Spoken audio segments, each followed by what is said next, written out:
kwipfurizanya umwaka mushasha hamwe no kwiginana ku munsi mukuru w'abakozi n'akazi wama uhimbazwa buri genekerezo rya mbere rusama uko umwaka utashe byari byakoranije abakozi b'uruganda Burundi Brewery rusanzwe ruri mu ntara ya Butanyerera muri komine Ngozi mu kiyaya ca Vyegwa. Ujejwe igisata c'abakozi mu rugo ruganda Irakoze Kristela akaba yarakiriye abakozi bose mu kibanza bari bakuraniyemwo, akaba yabasavye kubandanya bakora batiziganya kugira ihangiro bihaye kuzoshika ko rizokunde. Nsabimana Emmanuel aserukira komite y'abakozi mu rugo ruganda akaba yarashimye ko uruganda rufise abakozi beza kandi bashoboye, ko umukozi wese yo kwirimbura mu vyo yakoze aho yoba yaragavye kugira atange ivyo bamwipfuzako. Muri Burundi Brewery kuri uyu munsi mpuzamakungu ngarukamwaka wahariwe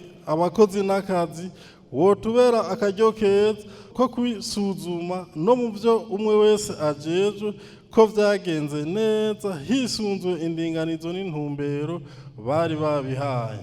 Aho vyagenze neza akabandanya, aho vyagenze nabi naho akaraba ico vyavuyeko kigakosorwa nawe mu gihe icabiteye kiri ku rugero rw'iwe canke abamukurira mu gihe kimurengeye. Muri rusange ntitwoja ngaho ngo vyose birera ngo de. Inyuma y'ibibazo vy'umwe wese hariho ibibazo rusange dusangiye nka twese, kanatsinda abasangiye inzira abasangira n'ikiyago.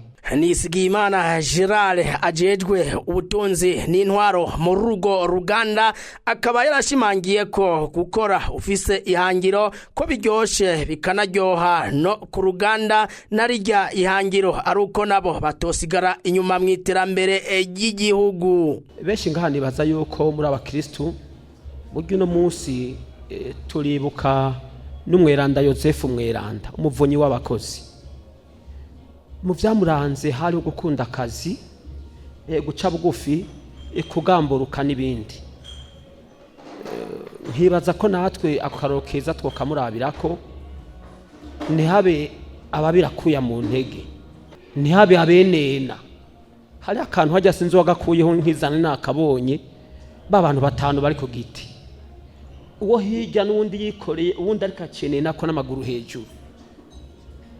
Kumbura abashushanya ntibaradushushanyiriza umuntu ari karabe akuya mu ntege. C'est le deuxième. Kubira kuya mu ntege en français, c'est la manifestation du désœuvrement par excellence.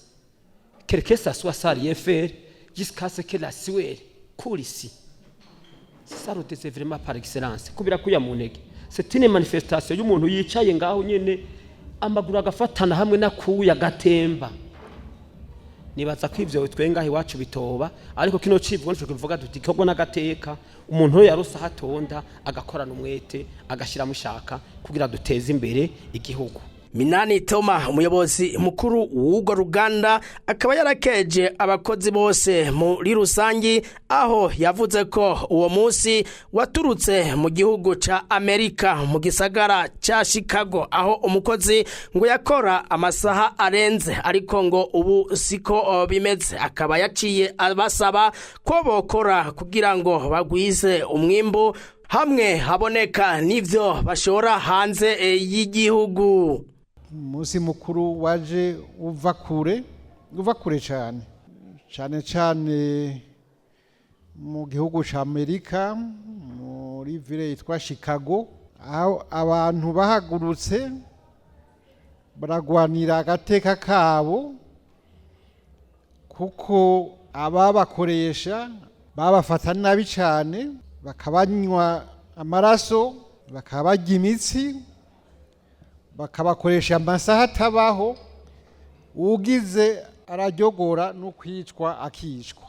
Abo bakozi rero baragiye hamwe, baragira inguvu, baragwanira agateka kabo gushikaho amasaha yo gukora agabanurwa, kajya karuhuko muronka ku mwaka niho kavuye, n'agashahara kaboneka karateba karashikwako. akaba yabasavye kandi kugira umuco mwiza wo kubungabunga itunga rusangi bafise aho kurihungabanya nko kurandura ivyuma n'ibindi.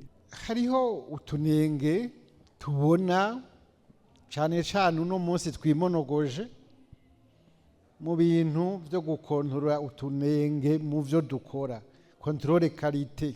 Icyo sinogena ntakivuze ko kiri mu vyambabaje uno mwaka.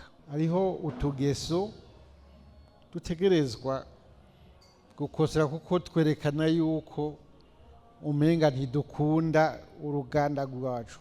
Yavuze nk'akarorero ko kurandura ivyuma dukoresha. Hari habo bafashe nk'icuma gikontorora uko abantu batonze, mashini ya pointage, bakakirandura kugira ntitumenye abatonze n'abatatonze, kugira ntitumenye amasaha nakayatondeye nayo nakayatondeye. Hariho abarandura ivyuma bifata amasanamu y'abantu kugira ntitubone ko hariho abariko baronona cyangwa bariko bariba inzoga. Hariho abanywa inzoga ku kazi. Ibyo byose ni ubube gito dukwiye kuraho muri culture yacu, kuko burya sosiyete yose igira icyo bita culture yayo.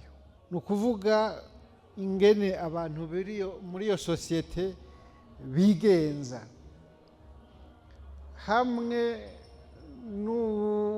n'ubaraba ari hanze avuga ati muri Burundi Brewery hari abakozi bameze gutya cyangwa bameze gutya. Mukamenya ko uruganda Burundi Brewery rwatanguye gukora kuva mu mwaka w'2014 rukaba ruhingura ibinyobwa bitandukanye nka soma, buryohe, amazi n'ibindi. Bakaba bahimbaje uwo munsi ku kivugo kivuga kiti tugwize umwimbu turonke umusesekara dushora mu makungu.